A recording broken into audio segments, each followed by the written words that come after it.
I come from off the streets of New York City. And not the streets you might think, just the streets hanging on the corner. No, I mean the actual street. For about 4 to 5 years, I lived on the streets in Manhattan as a homeless man, eating out of garbage cans. Believe that. You probably can't even think of this now.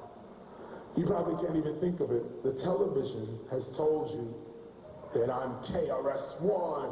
Throw your hands in the air. But the lesson today is, who was I before that?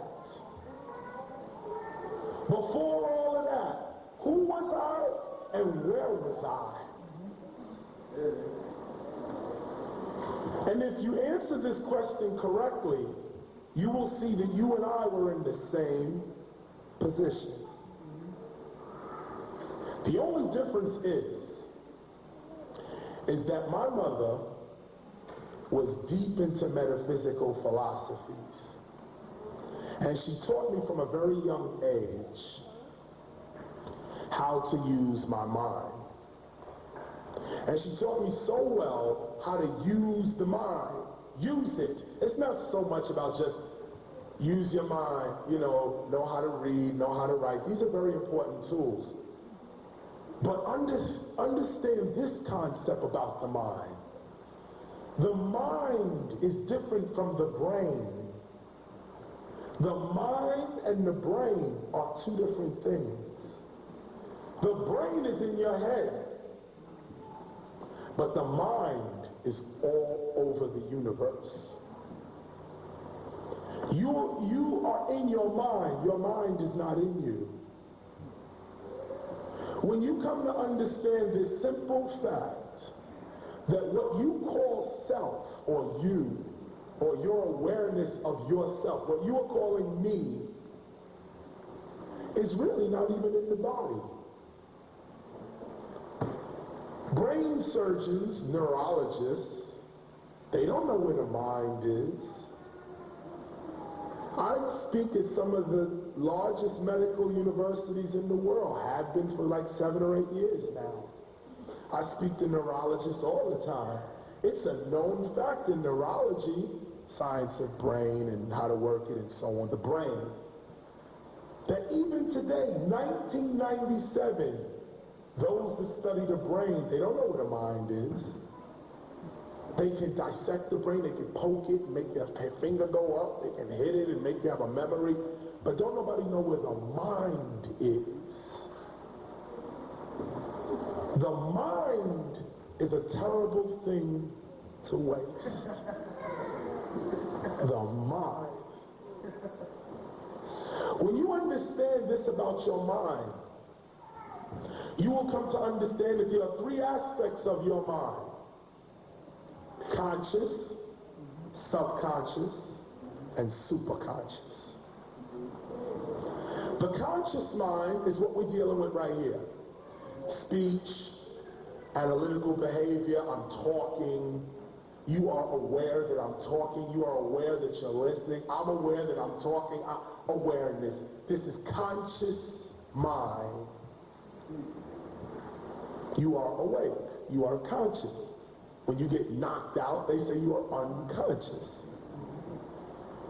When you are awake and aware of your surroundings, you are conscious. Subconscious. Subconscious mind is that realm of the mind that is influenced by the conscious mind. Meaning, someone says, you ain't worth the salt in your food. The conscious mind heard it. If the conscious mind says, I agree, it sends it to the subconscious mind, and the subconscious mind makes it a reality in your life. It's the subconscious mind that brings to you everything you have, good or bad. The subconscious mind doesn't care about good or bad, good or evil, up, down, what's helping you, what's not helping you. All of that is irrelevant. What it is, what is the picture you have in your mind of yourself? What is the picture in your mind of your environment? This goes into the subconscious. And when it goes into the subconscious puts it into your environment. Watch what you think. Control your thinking. When you begin to control your thinking, you'll begin to control your actions, and you'll begin to control your life. When you control your life, then money is the least of everything. But controlling your life takes a lot of responsibility, because it's hard to control your life. Why is it hard? Because we have things like fear. We have things like attachment. We have these things that are constantly telling us, no, don't do that. No, don't go there. No, don't say that. No, don't be this. Or the other side to it is, you can't do this. You can't be that. You can't go here. The subconscious mind is your genie, so to speak. Matter of fact, this is where the concepts of genies come from. The subconscious mind is the lamp that you have to rub in order for any of your dreams to come true. Any of them. Don't think about yourself being trapped or limited just because you live in the so-called ghetto that's supposed to stagnate you. No.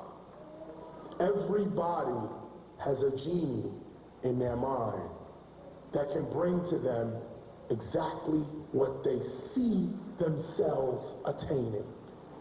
If you don't see yourself where you want to be, you'll never be there. You have to first sit down and see it. I want to be an electrician. Then see yourself doing electronics. As a matter of fact, go buy yourself an outlet. Go buy yourself a light switch.